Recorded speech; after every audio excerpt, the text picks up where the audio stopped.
श्रीमद् भागवतम के दूसरे स्कंद के 8वें अध्याय के 21वें श्लोक को देख रहे हैं। ये अध्याय परीक्षित महाराज के प्रश्नों के संबंध में है और परीक्षित महाराज सुखदेव गोस्वामी से प्रश्न कर रहे हैं।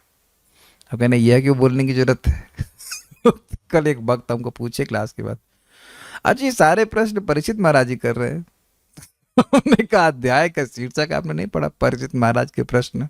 जो अध्याय लिखा हुआ है परीक्षित महाराज के प्रश्न, तो परीक्षित महाराज के भी प्रश्न होंगे और किसी के प्रश्न तो होंगे नहीं। तो पूछा गया कि मतलब एक आश्चर्य प्रस्तुत किया जा रहा था कि परीक्षित महाराज ऐसे प्रश्न कैसे कर पा रहे हैं। तो भाई वो महाभागवत है इसलिए कर पा रहे हैं। हम और बहुत अच्छा ऑब्जर्वेशन किया गया कि ऐसे प्रश्न तो हम कभी सोचते भी नहीं हैं, ऐसे प्रश्न तो हमारे मन में कभी आते ही नहीं है। कहाँ खा लें, कैसे सो लें इत्यादि, यही प्रश्न करते करते जीवन व्यर्थ हो जाता है। ये प्रश्न भी सुनने को नहीं मिलते। और अगर आपको याद हो 19वें अध्याय प्रथम स्कंद में अंत में प्रश्न करते हैं परीक्षित महाराज और उन प्रश्नों का अनुमोदन करते हैं। वरिया नाम ये प्रश्न लोक मंगला से करके श्लोक था। आपके प्रश्न अत्यंत अच्छे हैं क्योंकि यह सभी लोगों के मंगल के लिए, यानी कि लोग अपने मंगल के लिए प्रश्न नहीं करते हैं। परीक्षित महाराज ने प्रश्न किया कि म्रियमाण व्यक्ति के लिए क्या सुनना चाहिए। हम ऐसा प्रश्न कभी नहीं करते, कभी नहीं करते। म्रियमाण हम सब लोग प्रश्न कभी नहीं करते। तो ये सब प्रश्न बहुत महत्वपूर्ण है हम सभी लोगों के लिए, इसको लिए हम पूछते हैं, सुनते हैं। आपको श्लोक दिख गया। संप्लवः सर्वभूतानां विक्रमः प्रतिसंक्रमः। संप्लवः सर्वभूतानां विक्रमः प्रतिसंक्रमः। इष्टापूर्तस्य काम्यानां त्रिवर्गस्य च यो विधिः। इष्टापूर्तस्य काम्यानां त्रिवर्गस्य च यो विधिः। संप्लवः सर्वभूतानां विक्रमः प्रतिसंक्रमः। संप्लवः सर्वभूतानां विक्रमः प्रतिसंक्रमः। इष्टापूर्तस्य काम्यानां त्रिवर्गस्य च यो विधिः। इष्टापूर्तस्य काम्यानां त्रिवर्गस्य च यो विधिः। संप्लवः सर्वभूतानां विक्रमः प्रतिसंक्रमः। संप्लवः सर्वभूतानां विक्रमः प्रतिसंक्रमः। इष्टापूर्तस्य काम्यानां त्रिवर्गस्य च यो विधिः। इष्टापूर्तस्य काम्यानां त्रिवर्गस्य च यो विधिः। संप्लवः सर्वभूतानां विक्रमः प्रतिसंक्रमः। इष्टापूर्तस्य काम्यानां त्रिवर्गस्य च यो विधिः। संप्लवः सर्वभूतानां विक्रमः प्रतिसंक्रमः। इष्टापूर्तस्य काम्यानां त्रिवर्गस्य च यो विधिः। ओके। कृपया करके मुझे बताइए कि जीवों की उत्पत्ति, पालन और उनका संहार किस प्रकार होता है। भगवान की भक्ति में सेवा करने से जो लाभ तथा हानियां होती हैं, भगवान की भक्ति करने से हानि भी होती है, उन्हें भी समझाइए। वैदिक अनुष्ठान तथा उपवैदिक धार्मिक कृत्यों के आदेश क्या हैं। धर्म, अर्थ तथा काम के साधनों की विधियां क्या है। देखिए, सर्वभूतानाम निखिल प्राणियों के, निखिल मतलब सभी प्राणियों के लिए, संप्लवः जगत को पार करने का सम्यक साधन तथा उनका आवंतर प्रलय। क्या मतलब है इसका। प्लव का अर्थ होता है नाव और सम का मतलब होता है सम्यक, माने बहुत अच्छी।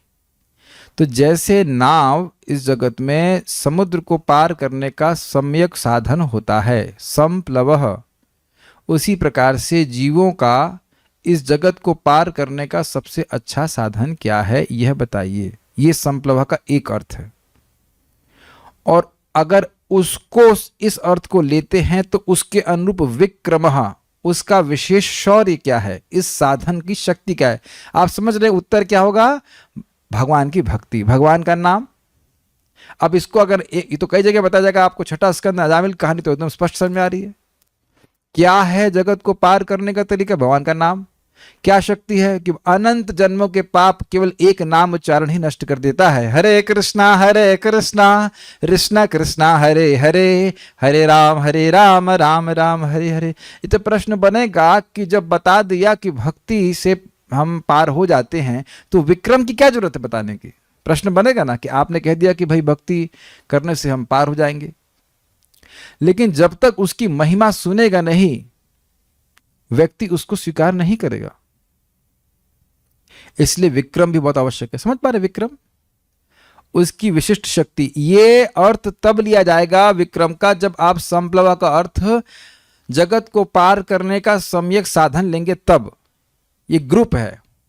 उसके बाद प्रतिसंक्रमा का मतलब यहां पे और टीका में क्लियर जाएगा कि वह भक्ति उस भक्ति में होने वाले अपराधों को बताएं जो उस भक्ति के प्रभाव को उस साधक के प्रति कम कर देते हैं। समझ में आया नहीं आया? विक्रम मतलब उस भक्ति का शौर्य बताइए। शौर्य मतलब विक्रम समझते हैं तेज, विशेष क्रम, और प्रतिसंक्रम मतलब जो उसको उसके प्रभाव को कम कर देता है। अगर साधक वो कौन कौन से अपराध हैं जिनको करने से भक्ति का पूर्ण लाभ प्राप्त नहीं कर पाएगा, जैसे नाम की अनंत शक्ति है लेकिन नाम के प्रति अपराध करता है तो उसको वैसा प्रभाव नहीं दिखाई पड़ता है, तो यह भी बताइए। तो ये एक सेट ऑफ मीनिंग है। संप्लव का मतलब जगत को पार करने का साधन, विक्रम उसकी विशिष्ट शक्ति, और प्रतिसंक्रम मतलब उसका उसमें होने वाले अपराधों को हमें समझाइए। ये एक अर्थ हुआ। दूसरा क्या है? संप्लव मतलब से विप्लव मतलब प्रलय। तो संप्लव मतलब यहां पे हुआ आवांतर प्रलय, इंटरमीडिएट प्रलय जो बीच में होती रहती है। विक्रम मतलब एक मिनट मिस्टेक हो गई। संप्लवा का मतलब होता है उत्पत्ति, सम्यक प्लव, सम्यक रूप से उत्पत्ति। यहां मिस्टेक हो गया। अवंतर प्रलय कैसे हो जाएगा ना?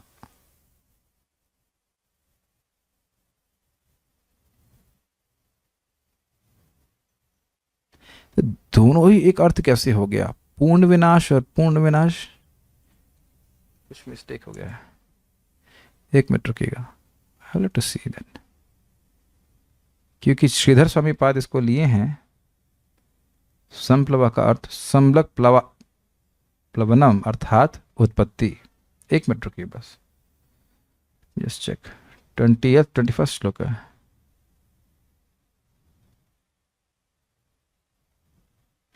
कंप्लीट डिवास्टेशन और अल्टीमेट डिवास्टेशन कह रहे हैं।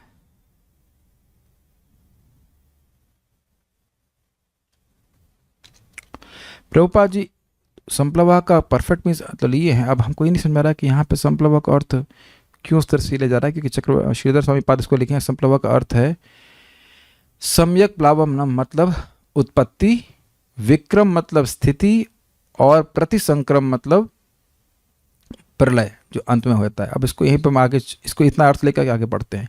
इष्टापूर्तस्य, इष्ट का मतलब होता है वैदिक कर्म, और पूर्त का मतलब होता है धर्म के पवित्र कार्य, जैसे कि बावड़ी खोदना, तालाब खोदना इत्यादि।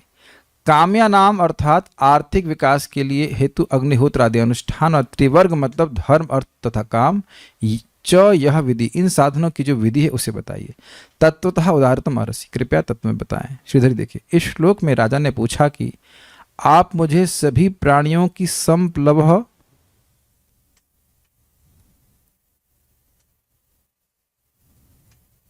अच्छा, अब समझ में आया, ठीक है, अब समझ में आया। देखिए हो क्या रहा है कि संप्लव के श्रीधर स्वामी पाद ने दो अर्थ लिए हैं। देखिए संप्लव का अर्थ लेते हैं कि मध्यवर्ती प्रलय बताइए, और उसके बाद कह रहे हैं अथवा संप्लव अर्थात सम्यक प्लवनम अर्थात उत्पत्ति, विक्रम अर्थात स्थिति, तथा प्रतिसंक्रम अर्थात महाप्रलय काल को बताएं।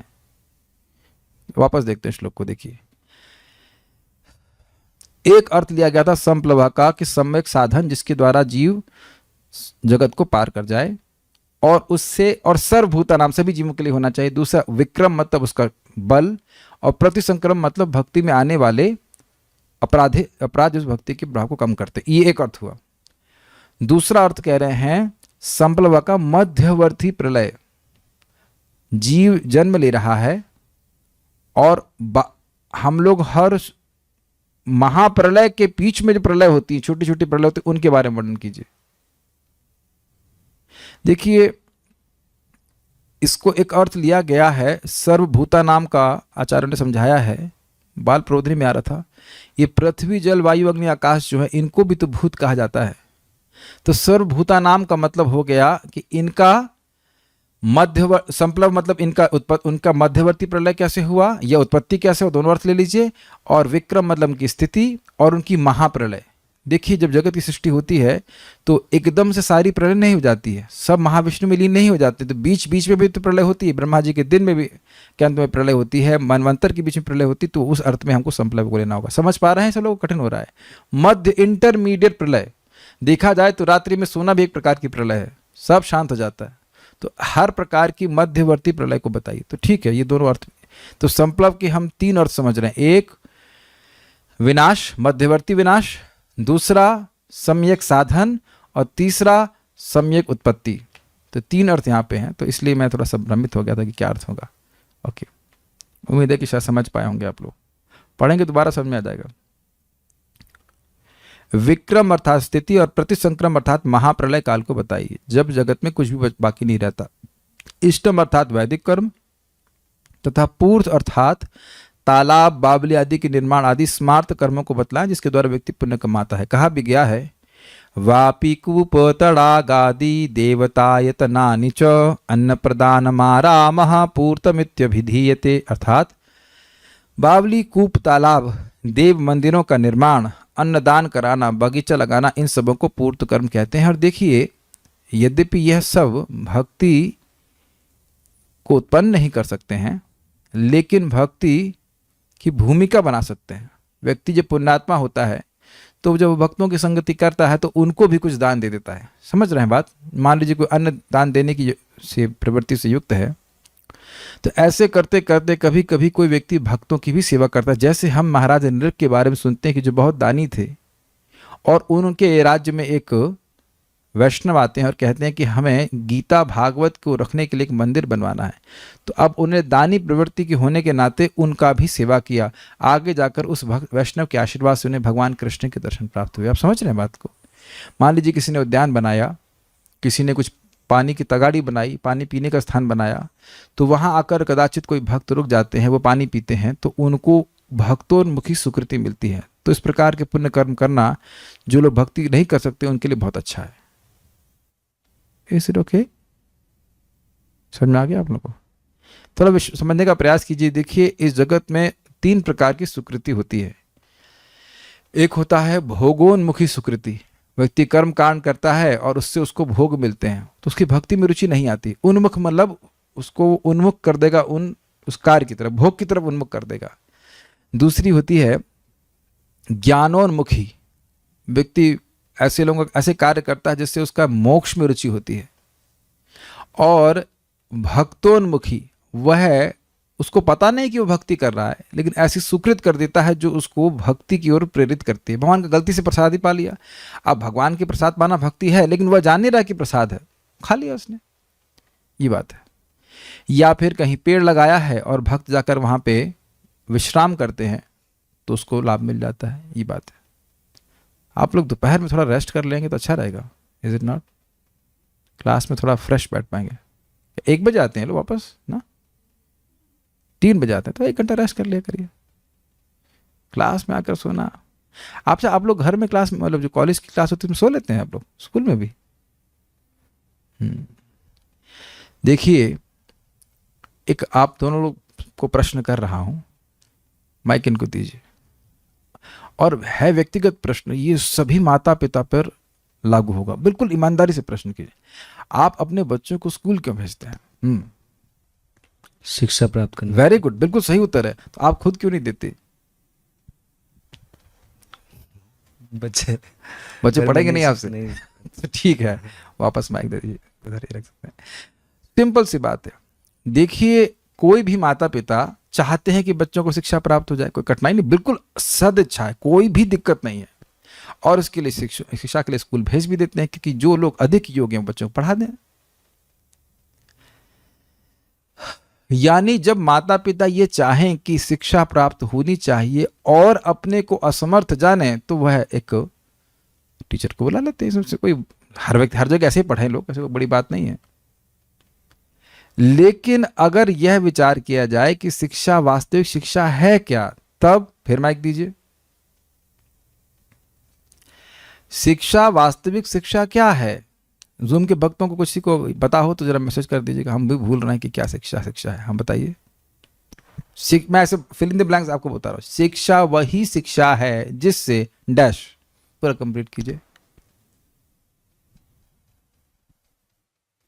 किसी को पता नहीं, आपको पता है? माइक दीजिए। अब यह तो बड़ी कठिन बात है। अभी आपने कहा कि आप चाहते हो कि बच्चे शिक्षा के लिए भेज रहे हैं, और यदि आपको नहीं पता और आपके उपलक्षण से अन्य पेरेंट्स भी सुनेंगे तो नहीं पता कि शिक्षा क्या है, तब तो आप लोगों के साथ चीटिंग हो जाएगी ना, और हो भी रही है। हाँ बोलिए। तो जी शिक्षा वही शिक्षा है जो हमें भगवान में प्रेम प्राप्त कराए, हमारा अंतिम लक्ष्य प्राप्त कराए। यस, जन्म मृत्यु के चक्र से हम पार हो जाए। बिल्कुल आपने सही उत्तर दिया, वह है मालूम हो, अन्यथा तो यस, भक्तों ने सही बताया, व्यक्ति मुक्त हो जाए जिस जीव को मुक्त करा सके। Very good. अरे सारे पंडित, तभी तो सब पंडित बैठे हैं। Good good good. तो जैसे अपने बच्चों को आप भेजते हो, आप लोग भेज रहे हो, अन्य भी लोग माता पिता बड़े व्यग्र होकर के बच्चों को भेजते हैं शिक्षा के लिए, ऐसे ही उससे ज्यादा व्यग्रता से श्रीमद् भागवतम और भगवद गीता की क्लास में लाना चाहिए। क्योंकि चाहे व्यक्ति कितना भी पढ़ा हो, पहले इस असमर्थता को देखिए। चाहे व्यक्ति एमटेक किया हो या बीटेक किया हो या परमानेंट हेड डैमेज पीएचडी किया हो, कुछ भी कर लिया, उसको यह नहीं पता है कि वह जीवन से मुक्त, मृत्यु से पार कैसे जाएगा। He is completely absolutely helpless. जैसे मान लीजिए, विचार कीजिए, एकदम बच्चा, एकदम माता पिता ना पढ़े हो, एकदम नहीं पढ़े हो, बिल्कुल अंगूठा छाप, तो वह तो बच्चों को बिल्कुल नहीं पढ़ा पाएंगे। ऐसे ही माता पिता, आप लोग तो खैर भक्त हैं, लेकिन मैं बोल रहा हूं जिनको नहीं पता है इसके बारे में, वो तो एकदम अंगूठा छाप है। उन्हें तो भक्तों को पास भेजना ही चाहिए कि चलो चलो बेटा, हम भी पढ़े, तुम भी पढ़ो, प्रौढ़ शिक्षा केंद्र को सब लोग पढ़े कि कैसे मुक्त हो सकते हैं। यहाँ बात आ गई, हमने बच्चों को देखा तो ये बात हम बोल रहे हैं, ये बहुत बहुत बड़ी इंपॉर्टेंट शिक्षा है और ये केवल मानव जीवन में प्राप्त हो सकती है। चलिए हम वापस आ गए इस पॉइंट पे। तो इसे कहते हैं, हम जो बात कर रहे थे भक्तोन्मुखी सुकृत। जैसे अभी 2 बच्चे हैं, इनको क्या समझ में आ रहा है ये मेरे लिए समझना कठिन है, लेकिन इतना जरूर समझ में आ रहा है मेरे को कि इनको सुकृत मिल रही है।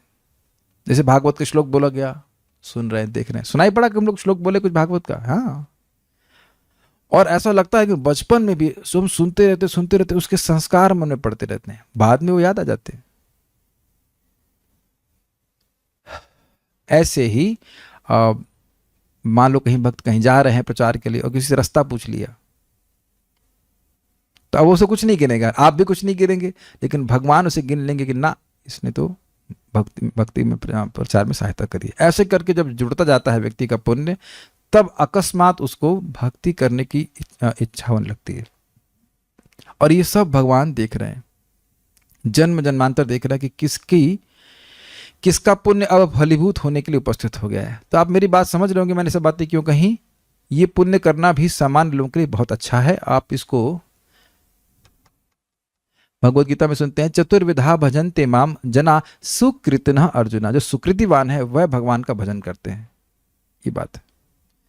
काम्य अर्थात अग्निहोत्र आदि की विधि। अब इसका क्या मतलब है?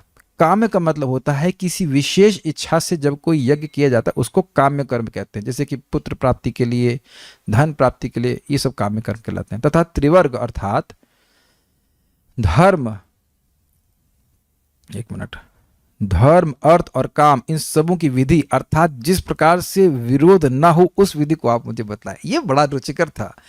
अविरोध प्रकार, श्रीधर स्वामी कहते हैं अविरोध प्रकार को बताइए। इसका क्या मतलब है? मतलब ऐसी विधि बताइए कि धर्म करना चाहे तो धर्म हो ही जाए, ऐसी विधि बताइए कि अर्थ प्राप्ति करना चाहे तो अर्थ हो ही, और ऐसी विधि बताइए जिससे काम मिलना चाहे तो मिलना, प्राप्त करना चाहे तो मिल ही जाए, ऐसी विधि बताइए। शब्द कितना सुंदर है ना, अविरोध प्रकार बताइए जिसमें कोई विरोध नहीं हो, मतलब निश्चित धर्म अर्थ काम की प्राप्ति हो जाए। अब वैसे देखा जाए तो आप भागवत में सुनेंगे ही, धर्मम यशस्वम इत्यादि इत्यादि। ध्रुव महाराज के प्रसंग को सुनता है तो धर्म प्राप्ति होती है, उसको यश की प्राप्ति होती है। अगर कोई इस प्रकार की छवि रखता है तो सब प्रदान करने वाली श्रीमद् भागवतम है। और दो यद्यपि भागवतम को केवल प्रेम प्राप्ति के लिए करना चाहिए, लेकिन और कोई और इच्छाएं भी हैं तो भी उसको व्यक्ति को प्राप्त हो जाता है। सारार्थ दर्शनी संप्लव अर्थात सम्यक प्लव अर्थात संसार सिंधु से जीवों के तरण का क्या साधन है।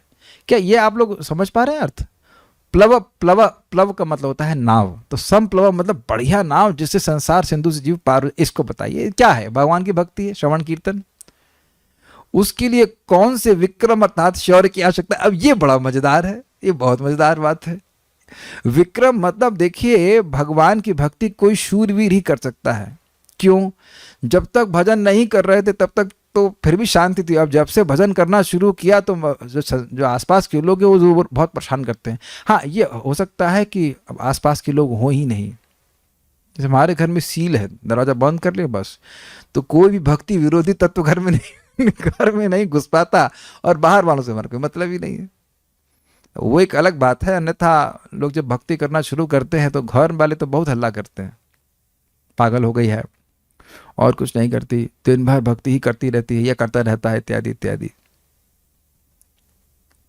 तो ये हो जाता है। अच्छा, दूसरा शौर्य क्या है? आपको लगता नहीं कलयुग में सुबह उठना कठिन है?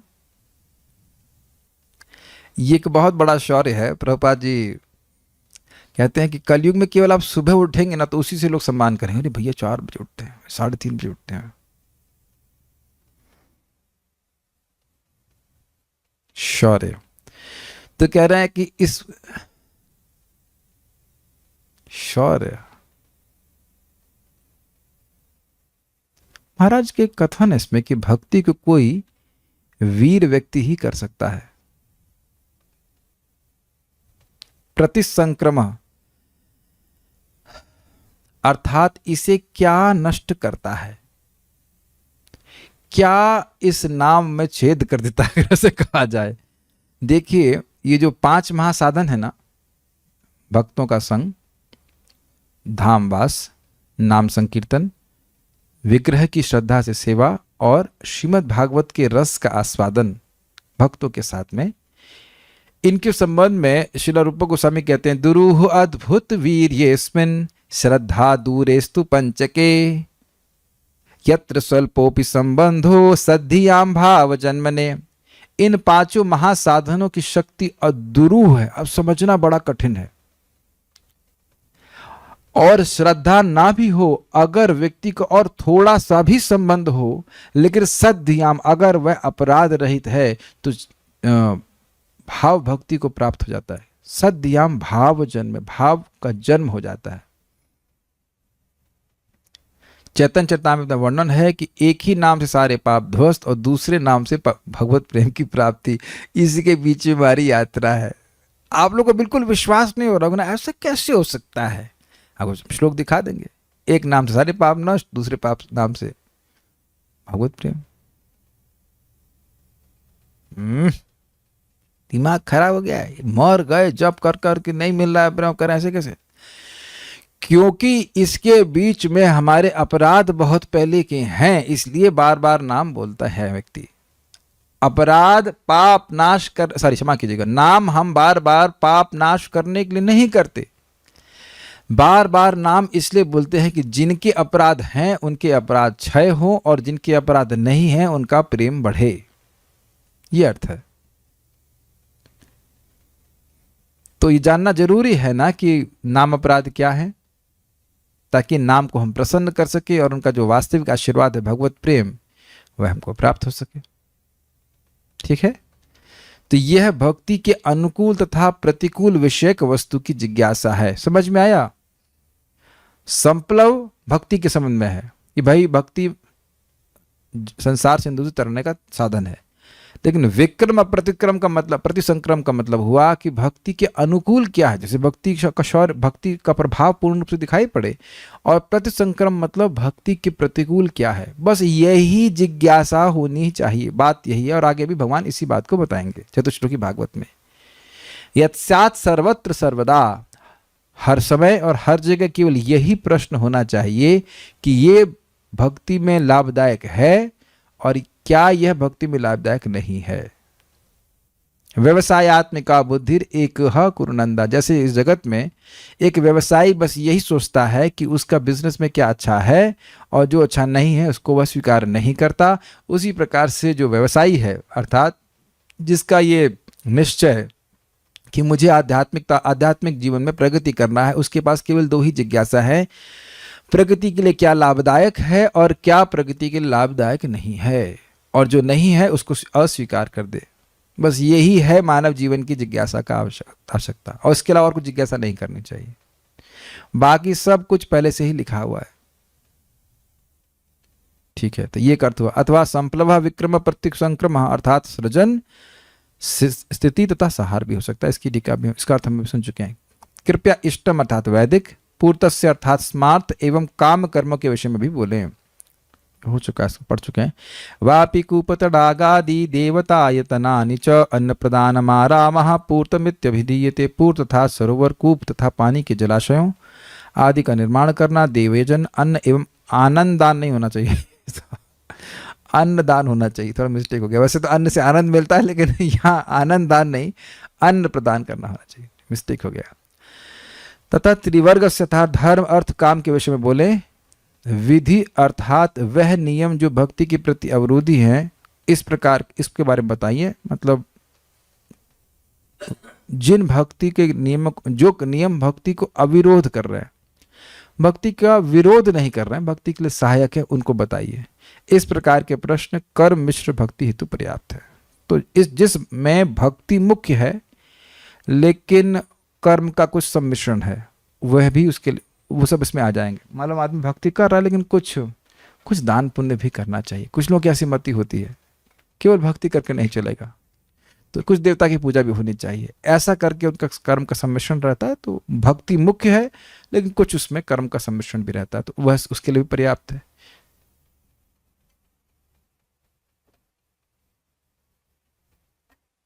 अब कोई काली माता का पूजा करे और बकरा काट दे, तो ऐसा कर्म तो भक्ति के लिए अच्छा नहीं है ना। लेकिन मान लीजिए कोई भक्त कंबल बांट रहा है कुछ दवा दे रहा है लोगों को, तो ये तो भक्ति के विरोधी नहीं है। एटलीस्ट एकदम अब जप में नुकसान तो नहीं पहुंचा रहा है।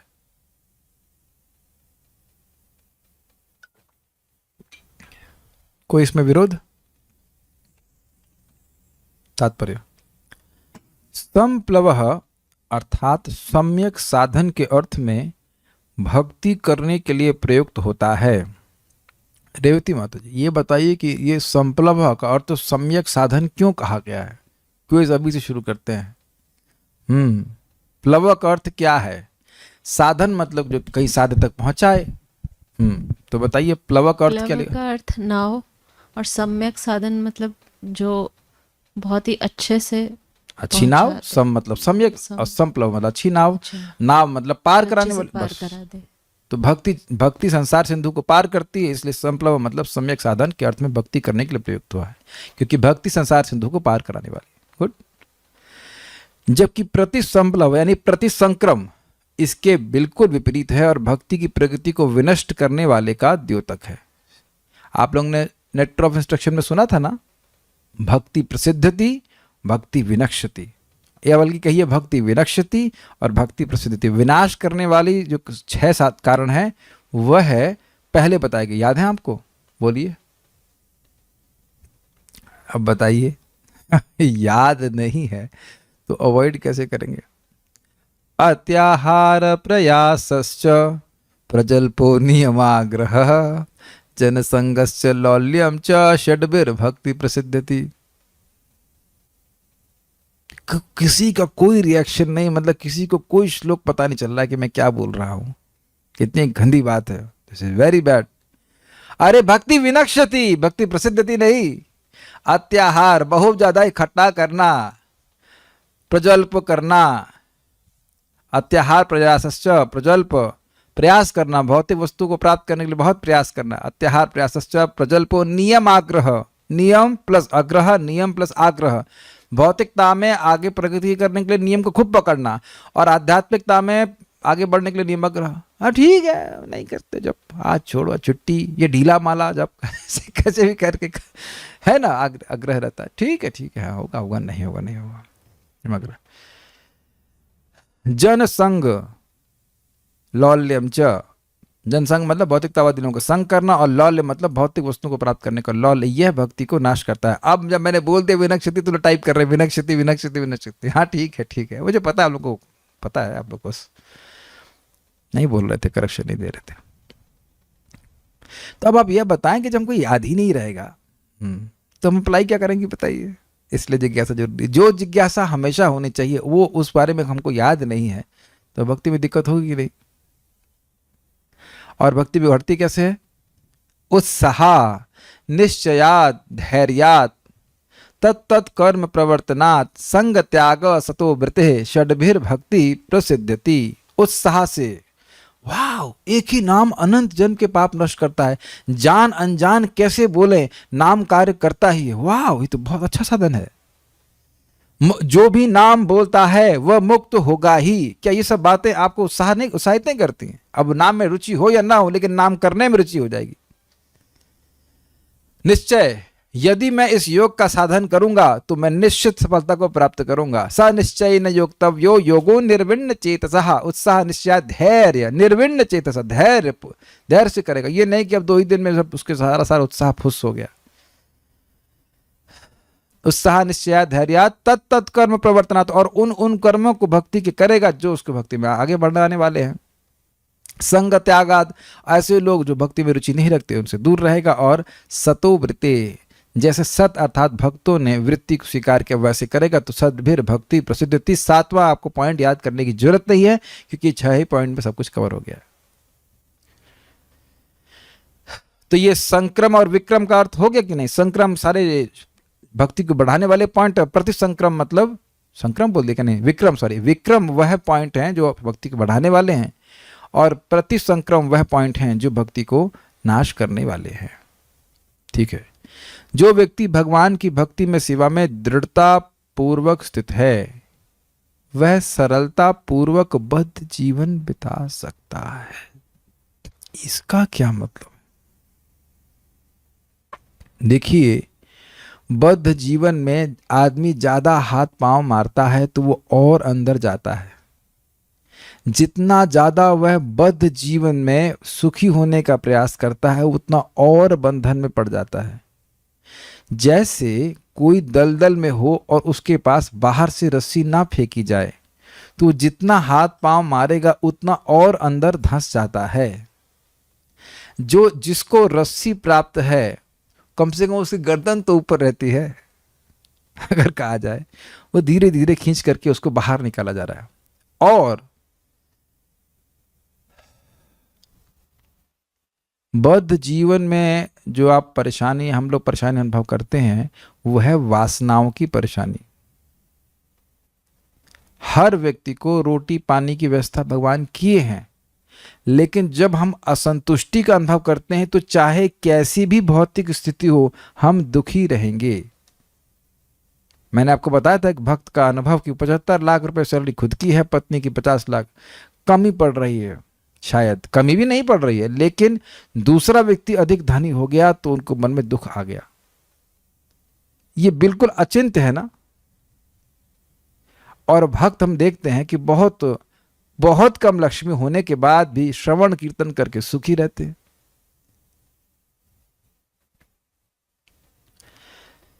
प्रभुपाद जी समझाते हैं कि 1905 की बात है, या जो भी साल रहा हो, प्रभुपाद एक लेक्चर में बता रहे थे कि ब्रिटिशर्स ने, अंग्रेजों ने एक कृत्रिम, उसको फैमिन पे क्या कहते हैं, उसको फैमिन को बोलते हैं, भुखमरी, उसका निर्माण किया और अनाज के दाम बहुत बढ़ गए। अनाज को उन्हें अपने खदानों में रख लिया था। तो उस समय भी भक्त लोग किसी न किसी तरह से अपना गुजारा कर ले रहे थे और बिना ज्यादा बिना कठिनाई के कर पा रहे थे। और यह सब इसलिए होता है क्योंकि भगवान का अनुग्रह होता है। ये सीक्रेट जिसको मालूम चल गया उसका जीवन वाकई सुखी हो जाएगा। मेरे कितनी बार भी बोलने के, लेकिन लोगों को श्रद्धा नहीं होती है कि अगर आप अपना 16 माला सुबह करें, आप देखेंगे कि आपका भौतिकतावादी जीवन भी आसान हो गया है।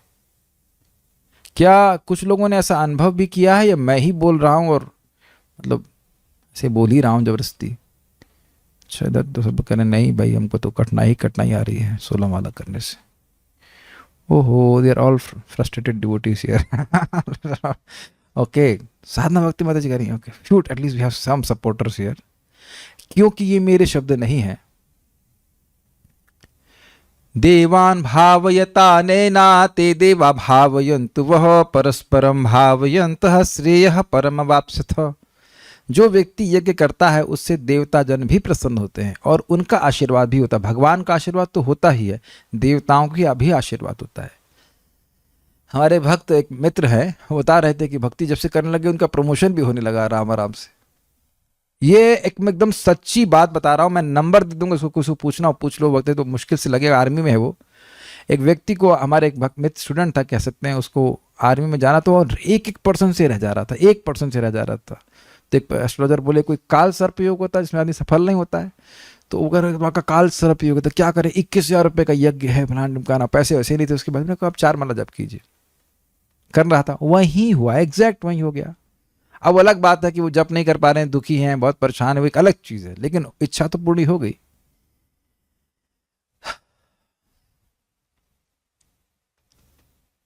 गौरांग प्रभु एक लेक्चर में बता रहे थे कि कोई स्टूडेंट था, पढ़ाई नहीं, और जब एग्जाम का समय आया तो गोपीनाथ, राधा गोपीनाथ के पास आए कि भगवान अब इस कॉलेज में प्रीचिंग आपकी कृपा पर निर्भर करता है, यदि मैं फेल हो गया तो इस कॉलेज की प्रीचिंग एकदम खत्म हो जाएगी।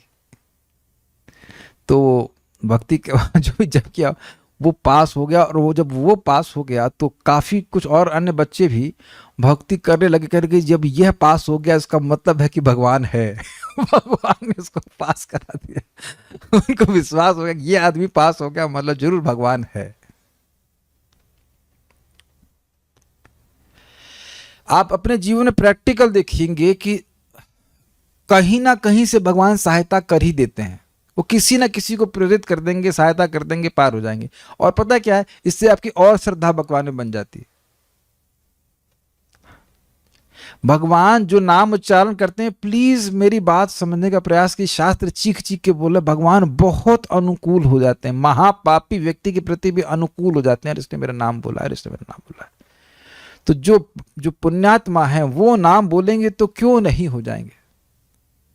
और सबसे जो बढ़िया भगवान का आशीर्वाद है ना, जब हमारे हृदय को एकदम ठंडा कर दे, जैसे कि महाप्रभु वो जो गुंडीचा मार्जन करते हैं, वहां बताया गया कि जैसे गुंडीची का मार्जन कर दिया मंदिर का, तो उसका जो मार्बल था वो एकदम ठंडा हो गया। ऐसे ही जब भक्त का हृदय श्रवण कीर्तन के द्वारा, भक्त का हृदय भी मंदिर की तरह एकदम साफ हो जाता है, वहां कोई कचरा नहीं रहता काम क्रोध आदि का, तो उसका हृदय एकदम वैसे ही ठंडा हो जाता है जैसे मंदिर का मार्बल का फर्श जब पानी से ठंडा कर देता है, साफ करके एकदम ठंडा कर देता है। और ऐसा हम अनुभव करते हैं, ऐसा हम अनुभव करते हैं कि छोटे से घर में भी ऐसा लगता है वाह भगवान ने तो महल में रुका दिया, खुश है, बस साफ सुथरा रहता है, जाप कर रहे हैं, और क्या चाहिए, कथा सुनने को मिला, और क्या चाहिए। और दिखता है कि लोग बड़े बड़े घरों में नहीं रह रहे, बड़े बड़े फर्नेसेस में रह रहे, not furnished furnaces, I would use the word, समझ रहे हैं मेरी बातें। खूब चमका दिया गया, टाइल वाइल लगाई गई है ताकि अच्छी गर्मी रहे, गर्मी को कंटेन करे, और जलता रहता है व्यक्ति अगर कथा कीर्तन नहीं मिलता। ये एकदम मैं थ्योरी में नहीं बोल रहा हूँ, आंखों देखी बातें, आंसुओं से लोग रो रहे होते हैं। Furnished furnaces, new word. बद्ध जीवन बिताना समुद्र के बीच में नाव के खेने जैसा है। यहां ये नहीं बोल रहे कि मोटराइज्ड बोट, खुद ही व्यक्ति नाव खे रहा है, बिल्कुल वह समुद्र के दया पर आश्रित है ना। एक लहर आएगी और सीधे वो समुद्र में गिर जाएगा। इसमें मनुष्य को समुद्र की कृपा पर आश्रित रहना पड़ता है, क्योंकि किसी भी क्षण थोड़े से विक्षोभ से नाव डूब सकती है। जैसे कि ये भाई साहब आपको दिख रहा है फोटो, अब इनकी नैया तो यहाँ सुंदर फोटो बनाया है कि नाव क्या है, उनका छाता है। हमको बड़ा अच्छा फोटो लगा था। तो अब ये छाते को खेलने का क्या साधन है, क्या कह सकते हैं, और ये एक झटके में गिरेंगे। अगर वाकई कोई ऐसी स्थिति में हो तो उसके लिए क्या होप है, जरा बताइए। छाता ही उसका बेचारे का नाव हो गया है। और देखिए ना, जगत में बिल्कुल यही स्थिति है। व्यक्ति चाहे कितना भी समर्थ हो, झट मरो और अभी मरो। महाराज बड़ा अच्छा बोलते हैं, यह भी मालूम कोई कार से उतर रहा है तो मर सकता है। और ये तो हमने आंखों से देखा। हमारी नानी जी इसी हॉस्पिस में, जैसे मैंने गेट खोला उनको बाहर ला रहे थे, शरीर छूट गया। खैर तो वृंदावन में शरीर छूटा है, अलग बात है, लेकिन फिर भी मरो और अभी मरो। अरे भाई, बच्चों की शादी तो कर ले, नहीं अभी मरो। या अकस्मात कोई बीमारी आ जाती है और कोई इलाज नहीं कर पाता। प्रभुपाद अब एग्जाम्पल दे रहे थे, डॉक्टर भाभा थे ना, एटॉमिक इंस्टीट्यूट के हुए होमी भाभा। वो ये कहीं जा रहे थे हवाई जहाज से, वो जर्मनी से जा रहे थे, और वो रास्ते में सारा प्लान क्रैश हो गया, सब खत्म हो गए। हाँ, यदि मौसम अच्छा रहा तो निसंदेह नाव सरलता से चलती रहती, किंतु यदि थोड़ा भी तूफान, कोहरा, झंझा या बादल रहा तो नाव किसी भी क्षण डूब सकती है। कोई कितना ही साधन संपन्न क्यों ना हो, वह समुद्र की तरंग को नियंत्रित नहीं कर सकता। जिन्होंने जलयानों के द्वारा समुद्र पार किया है, उन्हें समुद्र की कृपा पर निर्भर रहने का पर्याप्त अनुभव होगा। ये प्रभुपाद जी किसके अनुभव को रेफर कर रहे हैं? स्वयं के अनुभव को। ये दूसरा स्कंद है। प्रभुपाद जी ने प्रथम स्कंद ही लिखा था, अमेरिका पहुंचने तक। विचार किया आपने? देख रहे हैं प्रभुपाद जी की बात को? सब जानते हैं ना इस बात को। प्रभुपाद जी को याद है कि कैसे 2 हार्ट अटैक पड़े थे, एकदम असहाय थे। हम लोग का तो कोई अनुभव है ही नहीं। हम लोग को अनुभव होगा किसी लंबी ट्रेन के सफर का अनुभव है। जब हम लोग बाहर आते हैं तो ऐसा लगता है कि वो धरती ऊपर नीचे हो रही, जबकि ट्रेन थोड़ी थोड़ी ऊपर नीचे होती है। मुझे जब मैं यहाँ से जम्मू गया था, बहुत पुरानी बात, तब ये क्या हो रहा है, ऊपर नीचे। इतने घंटे तो हम कभी किसी ट्रेन में बैठे नहीं थे। और अगर आप उसमें बैठेंगे, नाव में बैठेंगे तब, और कितना बोरिंग लगेगा, सब तरफ केवल पानी पानी पानी पानी पानी। किंतु भगवत कृपा से भव सागर को बिना झंझा या कोहरे के भय के सरलता से पार किया जा सकता है। क्यों पार किया सकता है? समाश्रिता ये पद पल्लव प्लवम महत पदम पुण्यमयशो मुरारे भवाम्बुधि वत्स परम पदम पदम पदम पदम यद विपदाम न तेषाम। ये श्लोक तो संडे फिस्ट के लिए है, बहुत अच्छा श्लोक है। भगवान के चरण कमलों का जो आश्रय ले लेता है, उसके लिए भवाम्बुधि, जो ये भव सागर है, वो कैसा हो जाता है? वत्स पदम। वह एक बछड़े के पैर से बना हुआ गड्ढा, उसमें जितना पानी आया उसके बराबर हो जाता है। यानी कि क्यों ऐसा उदाहरण दिया जा रहा है? जैसे इस जगत में छोटे इस प्रकार के गड्ढे को आदमी लांग जाता है, उसको मालूम भी नहीं रहता, उसी प्रकार से भक्तों को ध्यान ही नहीं रहता कि वे कब संसार सागर पार कर गए। वो श्रवण कीर्तन में लगे रहते हैं और संसार सागर भगवान ही पार करा देते हैं। और देखा जाए तो हम लोग कोई ज्यादा मुक्ति के लिए व्यग्र नहीं है। व्यग्र है तो भाई 9 बजे प्रसाद मिल जाना चाहिए और जप हो जाना चाहिए, इसके लिए व्यग्र है। बताइए, ईमानदारी से बोलिए, कोई इतना चिंतित हो रहा है भगवत धाम कब जाएंगे, भगवत धाम कब जाएंगे, क्या होगा, क्या? ज्यादा चिंता नहीं है। हाँ, 16 माला हो गया, ये चिंता है। प्रसाद मिल गया, अपने नियमों का पालन कर ले बस। जिसको ले जाना है वो चिंता करे ना। हम तो उसकी बात मान रहे हैं। क्या आप लोग इस बात से सहमत हैं? ये चिंता ना कि कल हम लोग 16 माला कैसे करेंगे। अच्छे डिवोटी हैं तो चिंता होती है, बाकी कोई चिंता नहीं कब पहुंचेंगे। अच्छा, चिंता करने से पहुंच भी नहीं जाएंगे जल्दी तो। और जिसको देनी है मुक्ति, उसको चिंता करने की जरूरत नहीं, उसे पता है कब आएगा ये। तो अपना कर्तव्य व्यक्ति करे। यह सब भगवान की इच्छा पर निर्भर करता है। यदि बद्ध जीवन में कोई दुर्भाग्यपूर्ण खतरा उत्पन्न हो जाए तो कोई कुछ कर नहीं सकता है।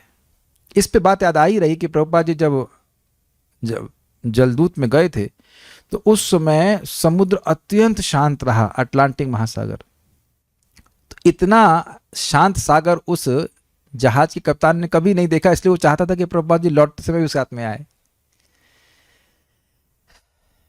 भगवान सब कुछ कर सकते हैं, किंतु भगवान के भक्त भवसागर को चिंता रहित होकर पार कर लेते हैं, क्योंकि भगवान उनकी सदैव रक्षा करते हैं। क्यों रक्षा करते हैं? देखिए भगवद गीता 9.13, महात्मानस्तु माम पार्थ दैवीं प्रकृतिमाश्रिताः भजन्ते अनन्य मनसो ज्ञात्वा भूतादिमव्ययम्। हे पार्थ, मोह मुक्त महात्मा जन दैवी प्रकृति के संरक्षण में रहते हैं। वे पूर्णतः भक्ति में निमग्न रहते हैं, क्योंकि वे मुझे आदि तथा अविनाशी भगवान के रूप में जानते हैं। समझ गए? भक्तों का कर्तव्य यह है कि वह भगवान को संतुष्ट करने का प्रयास करें। भगवान हमको बिना प्रयास के ही मुक्त कर देते हैं, तो हमारा प्रयास उनको खाली संतुष्ट करना है। जैसे कि 10.14.4 में चक्रवर्ती पाद कहते हैं कि जो मुक्ति को कुत्सित करने वाले मुकुंद फल फूल आदि से संतुष्ट हो जाते हैं, तो मुक्ति के लिए अलग क्यों प्रयास कर रहे हैं भाई? अपने बच्चों से खुश है, अपने सेवकों से खुश होंगे तो मुक्ति तो हाथ में रखते हैं। जो आदमी प्रणाम मात्र करता है उसको ही भगवान मुक्त कर देते हैं, तो अलग से प्रयास करने की क्या जरूरत है? जो चीज स्वतः प्राप्त हो जा रही है उसके लिए प्रयास करना तो बुद्धिमानी नहीं है। भगवान अपने भक्तों के भौतिक बद्ध जीवन के कार्यकलापों की ओर विशेष ध्यान देते हैं, इसको दिक्कत ना हो। अच्छा, यह कभी आप लोग को अनुभव हुआ है कि जब आप पढ़ते थे तो आपकी माताएं, मैं स्पेशली माता जी लोगों को बोल रहा हूं जो कभी कंपटीशन की तैयारी की हैं, कुछ लोग हमें दिख रहे हैं, तो अब वो जब पढ़ते थे तो उनकी माँ उनको रोटी भी नहीं बनाने देती होंगी। जहाँ तक हम सही कह रहे हैं, आप गर्दन हिला के बोल सकते हैं, ये सारी लड़की पढ़ रही है, पढ़ रही है, पढ़ रही है, हम खाना बना के दे देते हैं, पढ़ रही है, पढ़ रही। Is it not?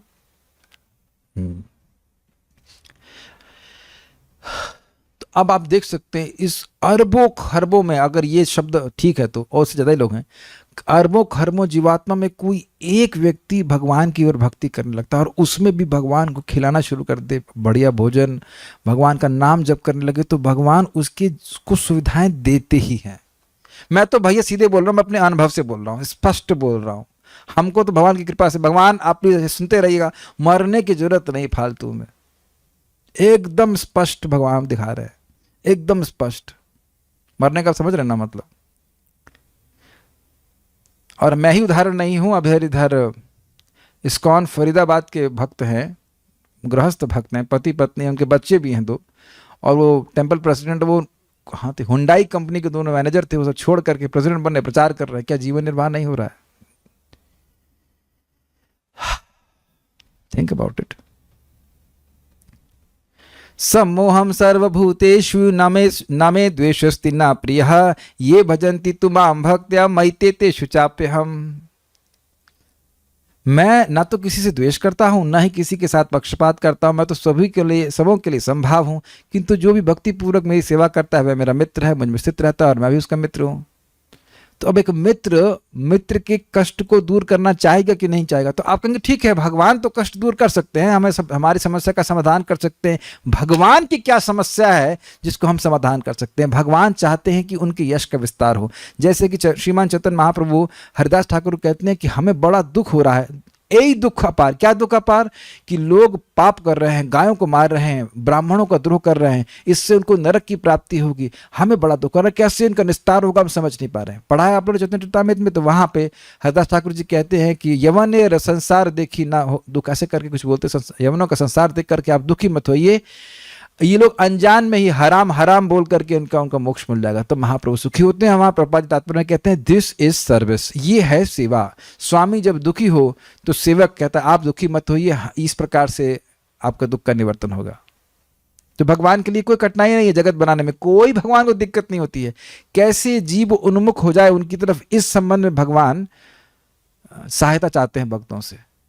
देखिए जगत में आपने देखा होगा कि अगर कोई व्यक्ति का संबंध आपसे था और वो गुस्सा हो गया, तो बीच वाले का जिसका संबंध दोनों से अच्छा है उनसे आप गुहार लगाते हैं कि भाई जरा सा समझा दो, भाई समझा दो। ऐसा होता है कि नहीं? तो जो भक्त हैं वो एक बद्ध जीव और भगवान के बीच में रहते है ना। अपने आप तो हम भगवान की तरफ उन्मुख हुए नहीं, हम तो उन लोगों से मिलने लगे जो भगवान की ओर उन्मुख हैं। वो बता रहे भगवान का यश गा गा करके हमें भगवान की ओर आकर्षित कर रहे हैं। हो रहा है कि नहीं हो रहा है? तो ये कार्य अपने को करना है, ये है भगवान से मैत्री। अतः प्रत्येक व्यक्ति को भगवान के चरण कमलों की शरण ग्रहण करनी चाहिए और सब तरह से शुद्ध भक्त बनना चाहिए। अतः मनुष्यों को सक्षम गुरु से उसी प्रकार ये जानना चाहिए कि भक्ति करने से क्या क्या लाभ तथा हानियां हैं। भक्ति करने से लाभ का मतलब समझ रहे हैं तो स्पष्ट है, और हानि का मतलब है भक्ति में होने वाले अपराधों से व्यक्ति बचे, ये अर्थ है इसका। जिस प्रकार श्रील सुखदेव गोस्वामी से महाराज परीक्षित ने पूछा था। भक्ति रसामृत सिंधु के अनुसार मनुष्य को चाहिए कि शरीर तथा आत्मा के पोषण के लिए जितने भोजन की आवश्यकता हो उतना ही खाए। मानव शरीर के निर्वाह के लिए दूध तथा शाकाहार पर्याप्त है, अतः स्वाद की पूर्ति हेतु उससे अधिक कुछ खाने की आवश्यकता नहीं है। ये आप मैंने फोटो दिखा दिया, इसमें से आइटम सेलेक्ट कर लीजिए, राइस, दाल, पापड़, कुछ just to wake you up, some items which you can take. भौतिक जगत में अपने को बड़ा, हाँ ये बहुत अच्छा है, ये तो सबको सुनना चाहिए। भौतिक जगत में अपने को बड़ा दिखाने के लिए धन का संग्रह नहीं करना चाहिए। That will be an absolute waste of human form of life.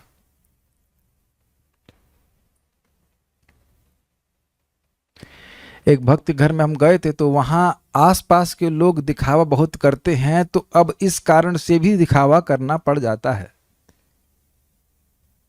उन्होंने बहुत पैसे खर्च किए अपने घर में बाथरूम के नलों को ठीक करने के लिए। हमने कहा बाथरूम का नल और तो प्लास्टिक का लगा हो तो भी चलेगा।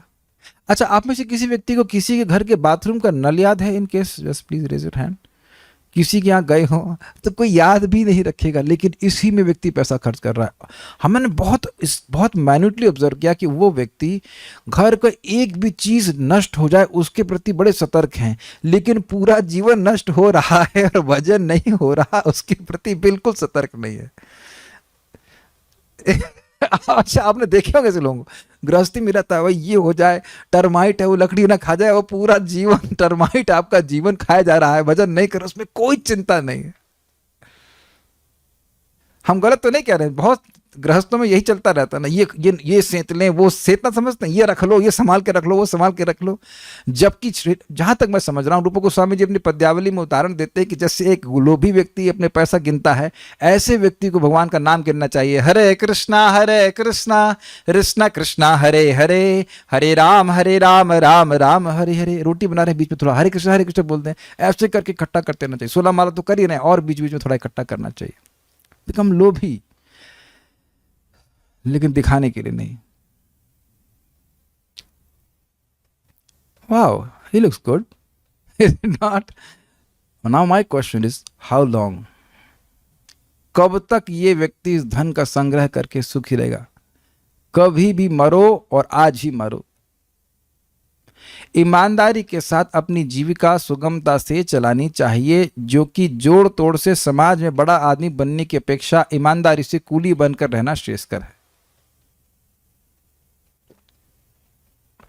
यदि कोई ईमानदारी से विश्व का सबसे बड़ा धनी पुरुष बनता है तो कोई हर्ज नहीं है, किंतु केवल धन संग्रह के लिए जीविका कमाते समय ईमान बेचना उचित नहीं। ये बात आप समझ लें। दो परिस्थिति हैं, या तो हम मुक्त हो जाएंगे भगवान के पास चले जाएंगे, और या दोबारा जन्म लेंगे। यही दुष्परिस्थितियां हैं। तो दान देना चाहिए। क्या लिंक है इसका? जो हमने दान दिया है, दोबारा जन्म हुआ तो घूम के बहुत वापस आएगा, और अगर भगवान के पास चले गए तो चिंता क्या करते हो फिर? कोई विरोध?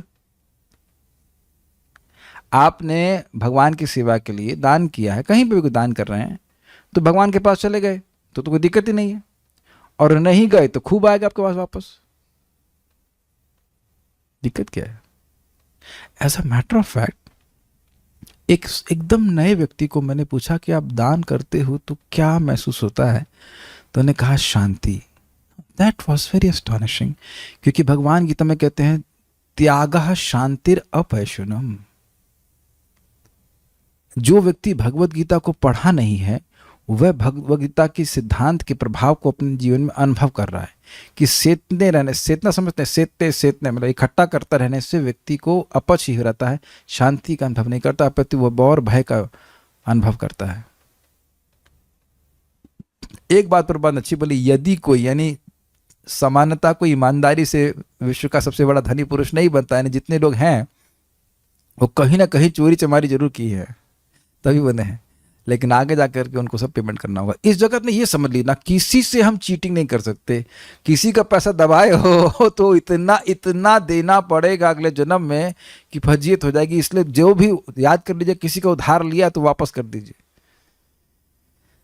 ठीक है, आगे बढ़ते हैं। इस प्रकार का प्रयत्न भक्ति में बाधक है। कौन सा प्रयत्न? बहुत ज्यादा पैसा कमाने के चक्कर में। मनुष्य को ऊल जलूल नहीं बोलना चाहिए, प्रलाप नहीं करना चाहिए। ये नहीं कि मन में जो आए वो बोलना शुरू कर दे।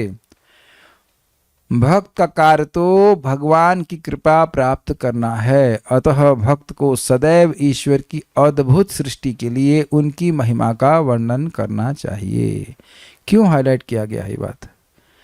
वाणी से भगवान का कीर्तन करना चाहिए। कीर्तन का मतलब केवल जप नहीं है, हरे कृष्ण मंत्र का कीर्तन ही नहीं है, अपितु ऐसा भी मैं भगवान के बारे में बोल रहा हूँ, पढ़ा उसको बोल दे रहा हूँ, इसे कहते हैं कीर्तन। इस जगत में भी अगर कोई व्यक्ति कुछ बोलता रहता है तो मतलब क्या यार कीर्तन करते रहते हो, तो कीर्तन का मतलब ये नहीं कि वो चिमटा लेकर गा रहा है। इसका मतलब वो बोल रहा है, एक ही बात को बार बार बोल रहा है, बार बार बोल रहा है, ये अर्थ है। ठीक है, इससे भगवान की कृपा मिलती है। अच्छा ये बताएं कि कोई व्यक्ति ऐसा है जिसको अपनी निंदा सुनना अच्छा लगता है? ईमानदारी की बात करना, धर्म सभा है भाई यहाँ पे। अच्छा कोई नहीं है, ठीक है। कोई ऐसा व्यक्ति है जिसको अपना गुणगान सुनना अच्छा लगता है? अच्छा मैं प्रश्न माताओं कहता हूँ, माता जी जो आप लोग भोजन बनाते हैं तो यह क्यों पूछते हैं कि नमक कैसा लगा? ना ये पूछना चाहते हैं कि बना कैसे। Agreed, is it not? और मान लो बेटा है या पति या जो भी है वो बोलते माता जी बहुत अच्छा बना है, हो फिर 2 पूड़ी और डाल देंगे, है कि नहीं? तो कौन ऐसा व्यक्ति है जिसको मतलब अच्छा ना लगता? वैसे परम पूज्य वृंदावन चंद्र महाराज क्लास में बोल रहे थे कि इधर गौशाला में बोल रहे थे, वक्ता की अपेक्षा होती है कि कोई अंदर बोले भाई बड़ा अच्छा प्रवचन है, बड़ा अच्छा प्रवचन। तो कोई कह अरे आप इतना आप मतलब दुर्गंधपूर्ण आपने कथा कहा कि हमारा तो विश्वास ही उड़ गया कथा से। तो वो तो एकदम दुखी हो जाएगा, ये क्यों आया क्लास में? है ना, ये किसी को अच्छा नहीं लगता। तो भगवान प्रभुपाद कहते हैं everyone wants to hear his glorification, लेकिन वो ग्लोरिफिकेशन वास्तविक रूप से इसलिए नहीं क्योंकि वो वस्तु उसकी खुद की नहीं है। मान लो आप किसी कथा का गुणगान कर रहे हैं तो ठीक कर दिया आपने, लेकिन वो वाणी वो बुद्धि तो सब भगवान की है ना, बात ये है। तो भगवान तो हमारी प्रभुपाद कहते हैं he can hear your whispers, he can hear your फुसफुसाहट, फुसफुसाहट को भी सुन लेते हैं। तो जोर जोर से बोल रहे हैं तो क्या कठिनाई है? मैं आप लोग को फिर याद दिला रहा हूं कि हरे कृष्ण कीर्तन सर्वश्रेष्ठ कीर्तन है। क्यों? ये भगवान के गुणों का ही अनुवाद है। हरि सर्वमंगल हरे, कृष्ण सर्व आकृष्ट कृष्ण, राम राधा रानी को भी रमण कराने वाले राम। बार बार आप यही बोल रहे हैं, तो और कुछ ना बोल सके तो हरे कृष्ण मंत्र तो ठीक से बोलें, महिमा का वर्णन करना चाहिए। यानी जहां जाए बस उसका एक ही काम है कि भगवान के बारे में बात करे, ये बात है। भक्त को ईश्वर की सृष्टि को यह कहकर नकारना नहीं चाहिए कि संसार झूठा है, असत्य है। अब ये आप छोड़ दीजिए, इधर की बात बिल्कुल भूल जाइए। आप बनाए आलू का पराठा और आपका बेटा बोले यह असत्य है, यह पराठा झूठा है। ओहो, किसी माँ को कितना दुख लगेगा। ये चटनी तो भैया है ही नहीं। तो आप कहेंगे अच्छा है नहीं ना, ठीक है वापस लाओ। नहीं, अब सही कह रहे हो, है ही नहीं, तुमको मिलेगा ही नहीं। कितना खराब बात है। बल्कि भक्त कहते हैं कृष्ण बड़ो दयामय करी बारे जीवा जाए। हम तो अज्ञान में पड़े हैं, कृष्ण बड़े कृपालु हैं कि इतने सुंदर सुंदर भोजन की वस्तु हमको प्रदान करते हैं। इट इज टेम्परेरी, लेकिन भक्त लोग भगवान की सृष्टि की सराहना करते हैं। ठीक है,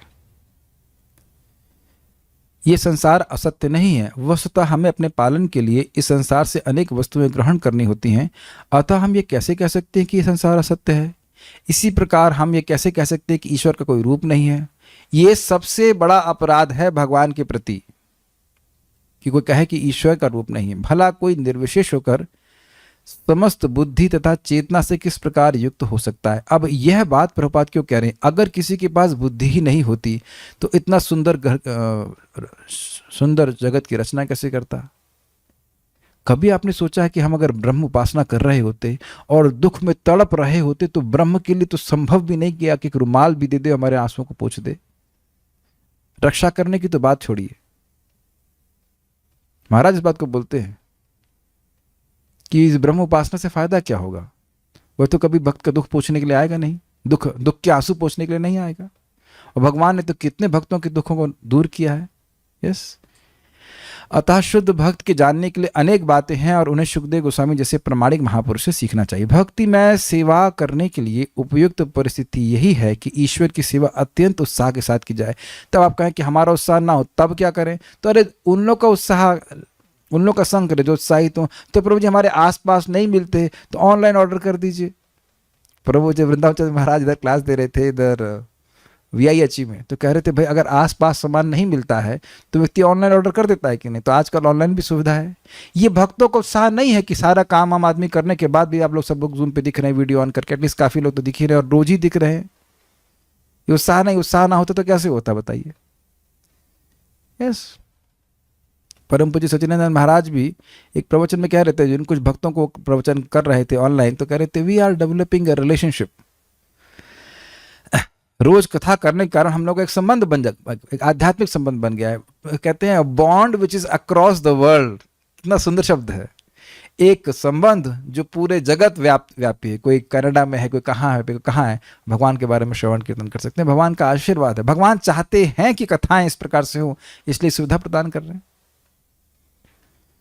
भक्ति में सेवा करने के लिए उपयुक्त परिस्थिति यही है कि ईश्वर की सेवा अत्यंत उत्साह के साथ की जाए। भगवान ने अपने श्री चैतन्य महाप्रभु रूप में यह चाहा कि संसार के कोने कोने में भक्ति संप्रदाय का प्रचार किया जाए।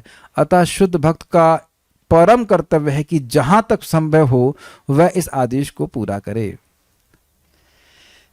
इसको थोड़ा समझिए, कोने कोने में। घर में कभी महा क्लीनिंग की है आपने?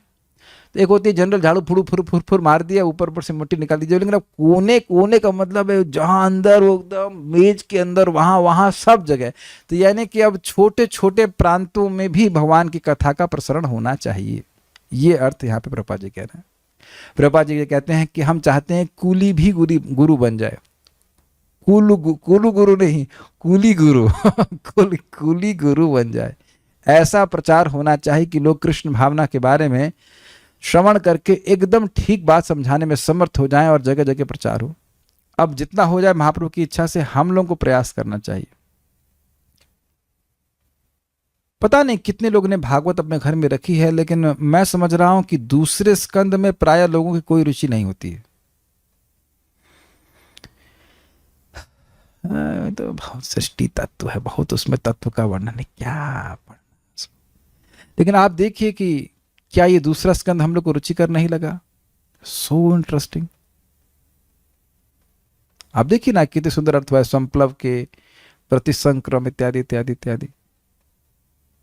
तो यह मेरे पढ़ाने की ही बात नहीं है। भक्तों की संगत में आएंगे, कहीं पे भी दो तीन भक्त मिलकर बैठ के भगवान के बारे में बात करते हैं तो वो रुचिकर ही हो जाता है। भक्तों ने हमको बताया इस प्रकार से आपस में वो भागवत लेकर के बैठते हैं तो देखते हैं कुछ नई नई बातें आती हैं कि वो भगवान उससे प्रसन्न होते हैं। कठिनाई चर्चा करने, मतलब चर्चा कठिनाई है कि साथ में आके बैठने का सामर्थ्य नहीं हो पाता, ये बात है। दो लोग बैठे, एक गायब हो गया तो एक ही बचा। हमारे ग्रुप में अच्छा है कि मान लो दो चार लोग ड्रॉप हो गए, आज तो थोड़ा वो माया दर्शन करने चले जाए या फिर फॉर व्हाटएवर बीमार हो जाए, कुछ जाए, तो बाकी सैनिक हैं जो कुछ कथा सुनने के लिए उत्सुक हो जाते हैं। और ये अच्छा है कि जो मान लो कोई इधर उधर लोटपोट भी हुआ या किसी कारण से इधर गया तो जान रहा है बाकी लोग सुन रहे हैं, बाकी लोग सुन रहे हैं, then he can come back. दुकान बंद नहीं हो रही है। ठीक है, ये बहुत बड़ा लाभ है। ये आप लोग समझ नहीं पा रहे हैं, हमको नहीं पता, लेकिन प्रायः गृहस्थ भक्तों के घर में या अन्य जगहों पे भी लोग ऐसे ही बैठे रहते हैं, लेकिन जरूरी नहीं कि भागवत खोल करके बैठ रहे हो। ये सब आप लोगों की कृपा से हो रहा है। भक्तों का उत्साह है, मुझे भी प्रेरित करता है कि मैं कुछ आके पढ़ाऊं, ऐसे करके रहता है।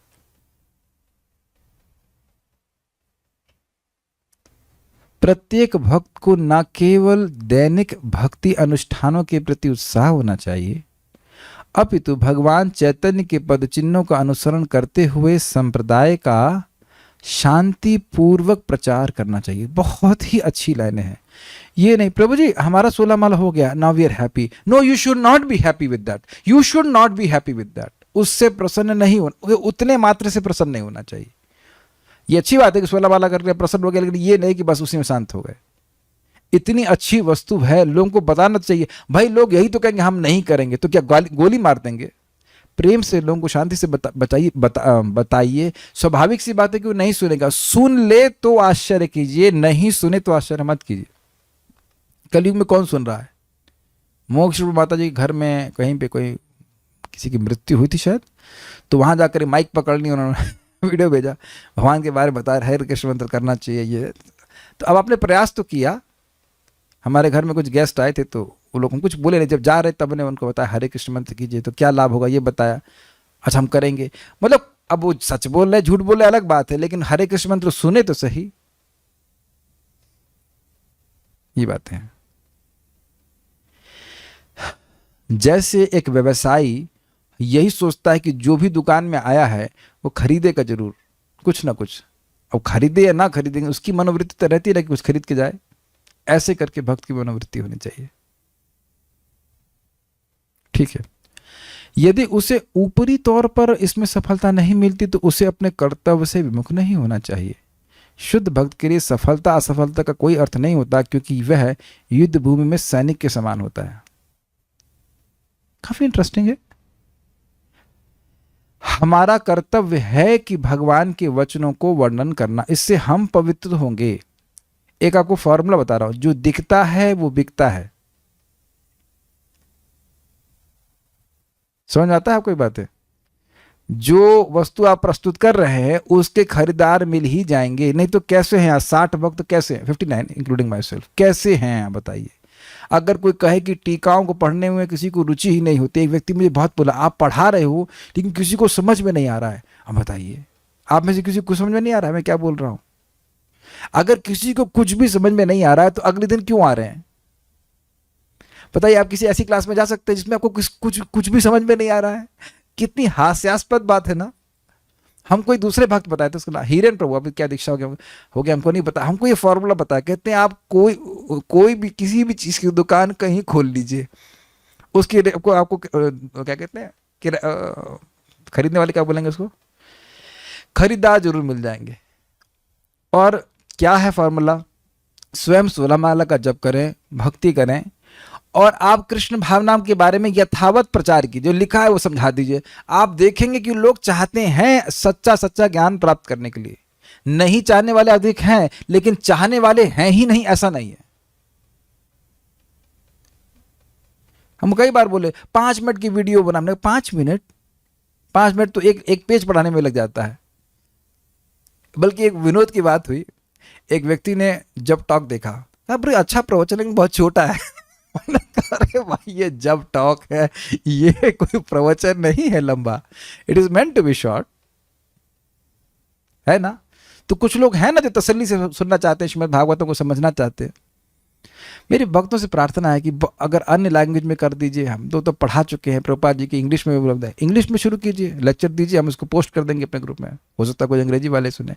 एक व्यक्ति बोले हिंदी में कर रहे हैं प्रवचन, अंग्रेजी में नहीं कुछ कर रहे हैं। उन्होंने कहा टाइम ही नहीं मिल रहा, क्या करें? अंग्रेजी में भी होना चाहिए, अलग अलग भाषा में उसका प्रचार होना चाहिए। अच्छा एक विचार कीजिए, मतलब मैं कैसे विचार करता हूं, मान लो मैं घर में बैठ करके 1 घंटा पढ़ रहा होता तो उससे किसको फायदा होता? मुझे।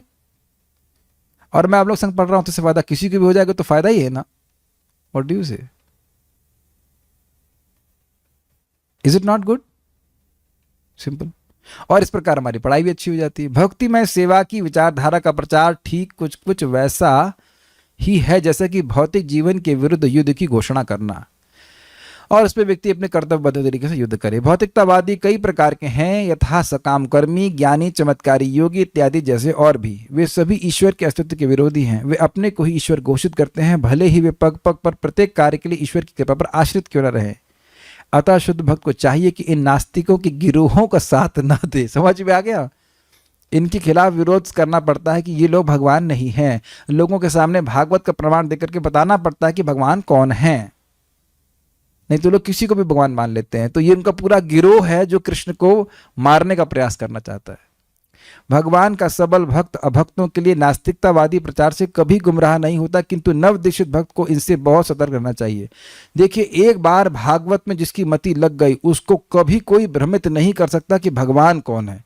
उसका क्या कहेंगे, उसको एक फिलोसफिकल सैद्धांतिक पतन कभी नहीं हो सकता, हो ही नहीं सकता। नैतिक पतन हो सकता है, माया पकड़ ले अलग बात है, लेकिन सैद्धांतिक पतन नहीं हो सकता। प्रभुपाद जी सैद्धांतिक पतन के बहुत मतलब उसको स्ट्रिक्ट थे, नैतिक पतन हो गया, कोई मतलब नियम पालन करने में दिक्कत होगी, कोई बात नहीं, लेकिन सैद्धांतिक पतन नहीं होना चाहिए कि कृष्ण कोई और है, मतलब भगवान कोई और व्यक्ति कृष्ण है। जैसे प्रभुपाद भारत में थे तो उनके कुछ शिष्यों ने, प्रभुपाद जी के शिष्यों ने ये हल्ला कर दिया अमेरिका में कि प्रभुपाद जी कृष्ण हैं। प्रभुपाद जी ने उनको इस्कॉन से बाहर कर दिया।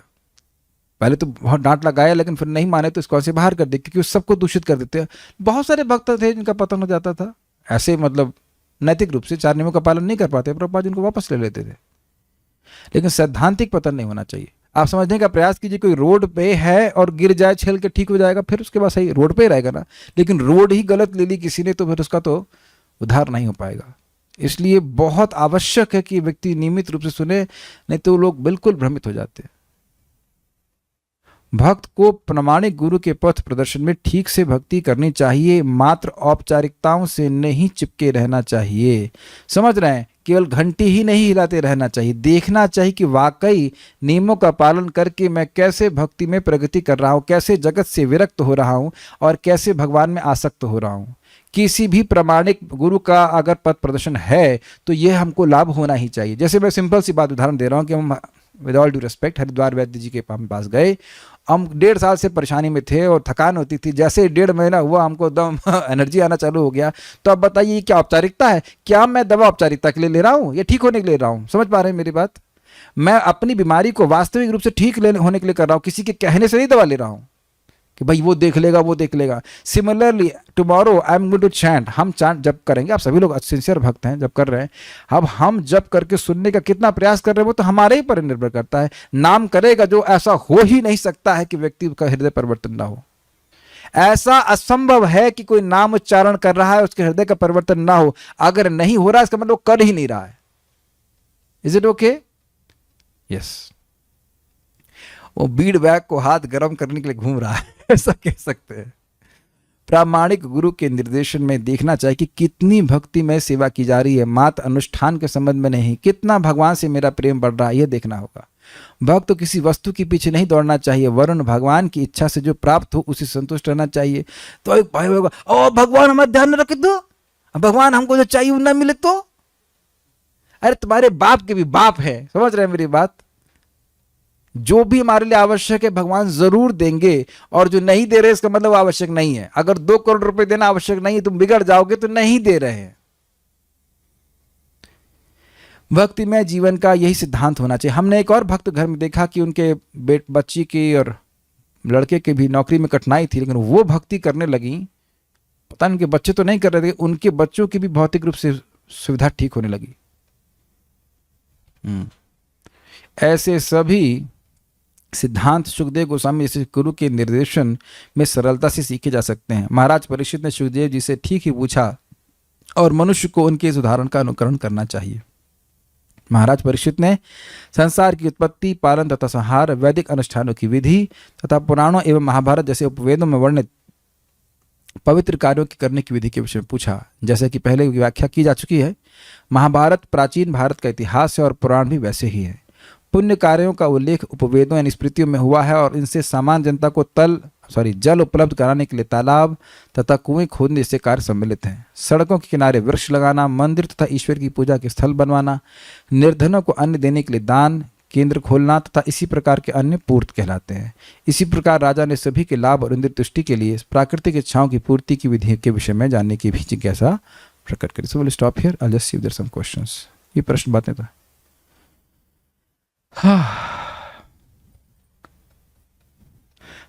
हाँ, बहुत अच्छे प्रश्न है तो हम उसको एड्रेस करते हैं। अगर शुरुआत में हरिनाम की महिमा समझ में ना आए तो धैर्य बनाए रखने के लिए क्या किया जाना चाहिए? ये बहुत ही अच्छा प्रश्न है। इस प्रश्न का उत्तर वेद का एक श्लोक है, श्लोक मुझे याद नहीं है लेकिन हम लोग उसको पढ़ा चुके हैं जब टॉक्स में भी, कि देखिए प्रारंभ में नाम की महिमा ना भी समझ में आए, लेकिन नाम क्योंकि स्वयं प्रकाशक है सूर्य के समान, तो उसको बार बार बोलने से नाम स्वयं ही अपनी महिमा साधक के हृदय में प्रकाशित कर दे। क्या आप लोग के मन में, चित्त में कभी जप करते हुए नहीं आया कि इसी से मुझे सिद्धि प्राप्त हो जाएगी? ये आता होगा, जो साधक है उनके मन में एक स्वतः स्फूर्त भावना से आता, नहीं ये मुझे जरूर सिद्धि प्राप्त करा देगा। या कभी कभी यह भी स्फूर्ति होती कि यही कृष्ण है, तो ये भगवान डायरेक्ट भी देते हैं क्योंकि भगवान स्वयं हैं और वह स्वयं ही हृदय में सारी स्फूर्णा प्रदान कर लेते हैं। या जब नाम जप करते हुए सुख मिलता है तो एकदम व्यक्ति को अनुभव लगता है, अरे ये तो बहुत बढ़िया चीज़ है, क्या चीज़ मिल गई। क्या मन में कभी नहीं आता ये, वाह क्या चीज़ मिल गई है, व्हाट एन एक्सपीरियंस। और ये तो अभी की स्थिति है, आगे और भक्ति बढ़ेगी तो क्या होगा। हाँ, जो लोग गंभीरता से माला नहीं कर रहे वह मेरी बात को अप्रिशिएट नहीं कर पाएंगे। आप लोग में बहुत से लोग गंभीरता से माला कर रहे हैं तो वो जानते हैं इस बात को, बिल्कुल मैं बिल्कुल समझ रहा हूँ कि आप लोग समझ रहे हैं कि मैं क्या कह रहा हूँ। और जो लोग नहीं हैं तो उनको गंभीरता से माला करना होगा, वो समझ जाएंगे मैं क्या कह रहा हूँ। What an experience, what a wondrous experience, क्या बात है। इससे व्यक्ति को अनुभव होता है, होप होती है कि आगे जाकर मुझे और ऐसा अनुभव प्राप्त होगा। हम जो चीज़ दान करते हैं वो वापस आता है। I make Krishna paintings and crafts for devotees, तो क्या पेंटिंग्स लौट कर आएंगी वापस। अच्छा, ये प्रश्न तो भोलेपन का है भाई। आप कहो कि मैं यहाँ पे पराठा दे रहा हूँ तो अगले जन्म में पराठा आएगा, पर जरूरी नहीं कि पराठा ही आए, लेकिन आपको भोजन की सामग्री जरूर आएगी। पहले मुझे किसी से भी बात करने में डर लगता था, but now I search for more and more people जिनको, ठीक है तो अच्छी बात है, कह रहे हैं कि मैं अब लोगों को ढूंढ रहा हूँ ताकि भगवान के बारे में बता सकूँ। ओके, और कुछ है। How to deal with toxic and negative people, give them amrit of Hare Krishna. जहाँ जहर का सेवन किया है वहाँ अमृत का भी सेवन किया जाना चाहिए। देखिए बहुत स्पष्ट है, हमारे पास टाइम बच रहा है। शैली शुक्ला माता जी, आप तो दोनों क्लासेस में बिल्कुल वीडियो ऑन करके आती हैं और जब में तो वीडियो ऑन करके आते ही हो, यानी कि हो गए आपके 6 घंटे ऑलमोस्ट। तो आप देख रही होंगी कि घर में काम दौड़ दौड़ के करना पड़ता है, लाइक हाँ माता, यस बोल, this is how you should have less time. अब कुछ माताएं बहुत इंटेलिजेंट हैं, जरूरत से ज़्यादा इंटेलिजेंट है कि वो काम भी कर रही हैं, रोटी भी बना रही हैं और कथा भी सुनी, तो वह भी बहुत अच्छी बात है, कोई दिक्कत नहीं है, आते रहे ऐसे करिए। उसमें आपको भागना नहीं पड़ेगा। अगर मैं कुछ बोल नहीं रहा हूं, करके देखिए कि मतलब आप भी तो सुबह क्लास में आए, शाम क्लास में आते, आप देख रहे हैं कि अब बीच में समय टाइट हो जाता है, खाना बनाना ये करना, और ऐसे जीवन, भगवान करे ऐसे जीवन बीत जाए तो किसी टॉक्सिक व्यक्ति के लिए समय ही नहीं मिलेगा। जब मेरी माता जिंदा थी तो बहुत जब करती थी, 64 राउंड जब करती थी, भोजन बनाती थी, सेवा भी करती थी, तो कोई टॉक्सिक व्यक्ति फोन करता, कहते एक मिनट रुको अभी कोई दरवाजे पे है। उसके बाद कॉल ही नहीं वापस करती थी। गुड आइडिया ना, अरे भाई एक मिनट। और मैं तो बहुत सिंपल कर रहा हूँ, फोन को साइलेंट पे रख दिया हूँ, केवल टेक्नीशियंस कॉल कर लेते हैं जब मुझे अपना घर में कुछ रिपेयर करानी होती है। मैं किसी का फोन नहीं उठाता, अगर उठाता हूँ तो कॉल बुक करनी होगी, प्रभु जी क्या कॉल कर सकता हूँ, चलो जानते हैं जो कॉल कर रहे हैं, हाँ तो समय लगेगा, हाँ तो मैं देख लेता, पढ़ने के बाद उसको टाइम बच रहा है तो हाँ ठीक है, हाँ कॉल कर सकते हैं बस। तो क्या जरूरत है टॉक्सिक लोगों से बातचीत करने की, जब आपको पता है कि टॉक्सिक नेगेटिव है, तो काय को से डील कर रहे, मत डील करिए ना, अनलेस आपका बॉस हो। सो विल स्टॉप हियर। ठीक है, भक्त लोग कोई प्रश्न कुछ अच्छा भागवत के बारे में नहीं कर रहे, okay so will stop here. Shrimad Bhagavatam की जय, श्रील प्रभुपाद की जय, निताय गौर प्रेमानंदे। एक बात बोल के छोड़ देंगे जो प्रभुपाद ने आज बताई, दूसरे कमरे में जाते हो तो इस कमरे को छोड़ पाते हो, बीच में कहीं लटक नहीं सकते, no man's island is not there.